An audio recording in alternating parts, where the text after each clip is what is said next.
Hey YouTube, what is up? My name is Samim Supreme, and today we're going to compare two of the most hated shotguns in Call of Duty Warzone, the Origin 12 and the R9. Now, we all know that Season 6 brought us some changes with Origin 12 and it nerfed it a little bit, so we're going to see if it's still more superior to the R9 or the power has shifted. This is a detailed analysis, so stick around, watch the video till the end, and let me know what you guys think in the comments below. Before we proceed, however, we gotta build them first, so let's get to it.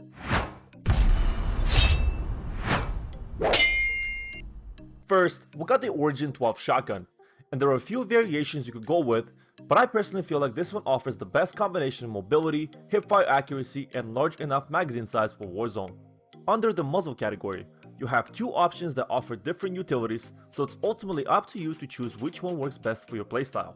The first option is choke. You get a bit of extra range and a tighter pellet spread, which is really nice if you have a good aim because you're going to be able to land more pellets on your opponent with more precision. However, the choke does not conceal your location on the minimap when you fire your weapon, which is why I personally go with the second option, and that's the good old monolithic suppressor. You still get a decent range boost as well as sound suppression. Under the barrel category, TAC Impaler is the one I personally recommend over TAC Precision due to a bigger range boost and better hipfire accuracy. It's also important to note that we don't care about the aim downside or aim instability because both of the builds that I'm presenting in this video are best optimized for hipfiring only. Under the stock category, we're going to choose no stock option for an insane mobility boost while sacrificing a negligible amount of accuracy, recoil, and range. Next, we got the ammunition. Once again, you have two options to go with, 12 and 25. The only real difference is the mobility aspect. I find that 12 bullets per mag is big enough to be fighting teams in Warzone while staying actively mobile and quite fast on rotations. Though 25 may be an option for those of you who sit in the bush with ghosts for 20 minutes out of the game, or if you have a lighter secondary weapon that you can have active while moving around the map. And last but not least, you have two options to choose from for sprint to fire speed add-on. Option 1 is a 5mW laser that is visible to enemies but offers a little more hipfire accuracy, or an option 2, the stippled grip tape. While 5mW laser does make more sense to equip for your 5th attachment, I personally dislike having a green laser give away my position, which is why I prefer the stippled grip tape. Next we got the R9 Dragon's Breath shotgun. This build is fairly more straightforward. Once again, for your muzzle option you can either go with the choke or the monolithic suppressor. As I stated earlier, I prefer my location concealed when I shoot, so I prefer the suppressor over the choke. For your barrel, there's only one choice that makes sense to use, and that's the TAC Sentry for tighter pellet spread and significantly more range. For your sprint to fire, you may either choose the 5mW green laser or the stippled grip tape using the same logic I explained earlier. Unfortunately, the R9 does not have the no stock option to boost our mobility, so instead we're gonna equip the Merc foregrip underbarrel to reduce the recoil. At last, for your 5th attachment, you would want the Dragon's Breath rounds. Incendiary damage is applied when you hit your enemy, which deals damage over time, and I gotta say, I've been in numerous situations when I shot the enemy before getting down myself and the fire damage ended up killing the opponent afterwards.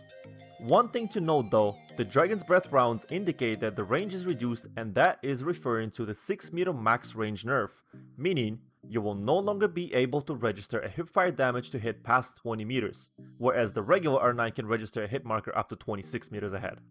Since the Origin's up-close damage nerf in Season 6, the new damage value is now 204, which means that you can no longer one-shot anyone with full plates.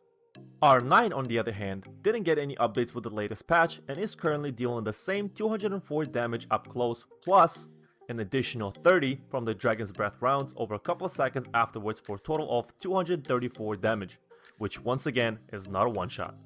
The movement speed, despite the fact that R9 doesn't have the no stock option, is nearly identical with about 4.8 meters per second.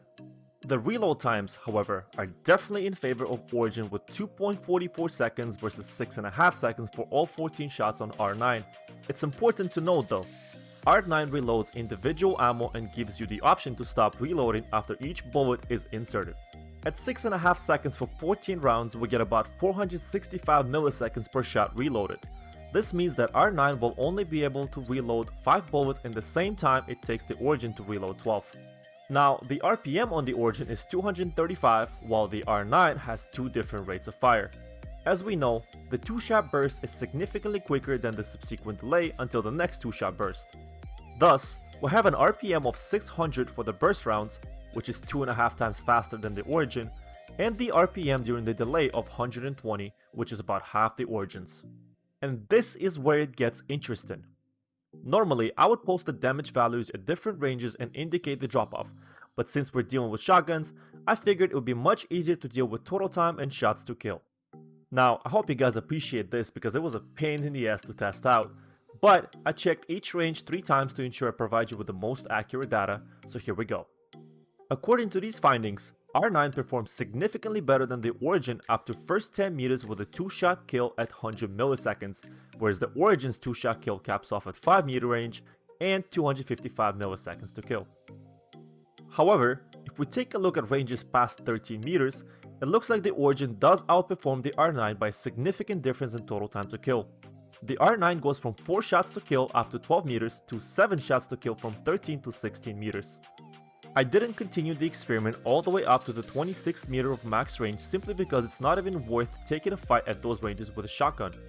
Now, it's worth mentioning, however, that if you do choose to fight an enemy with a shotgun past 13 meters, your total time to kill with both weapons is over 1 second, which is insanely long for Warzone.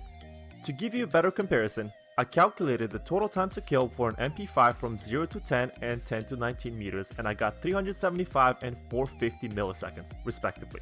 That means if you are pulling up with an R9 at a range longer than 10 meters or an Origin over 5 meters against an MP5, you're dead. In conclusion, while the R9 shotgun seems to be far more superior than the Origin with significantly lower total time to kill and double the 2-shot kill range, it's also far less forgiving on missed shots due to a half-second delay in between 2-shot bursts.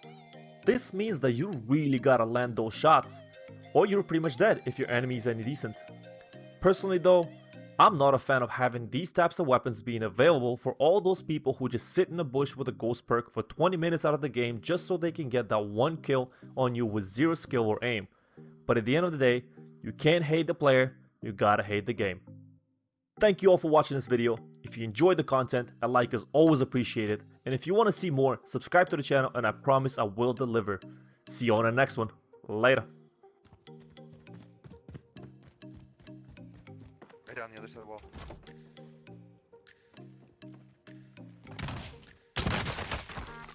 Run.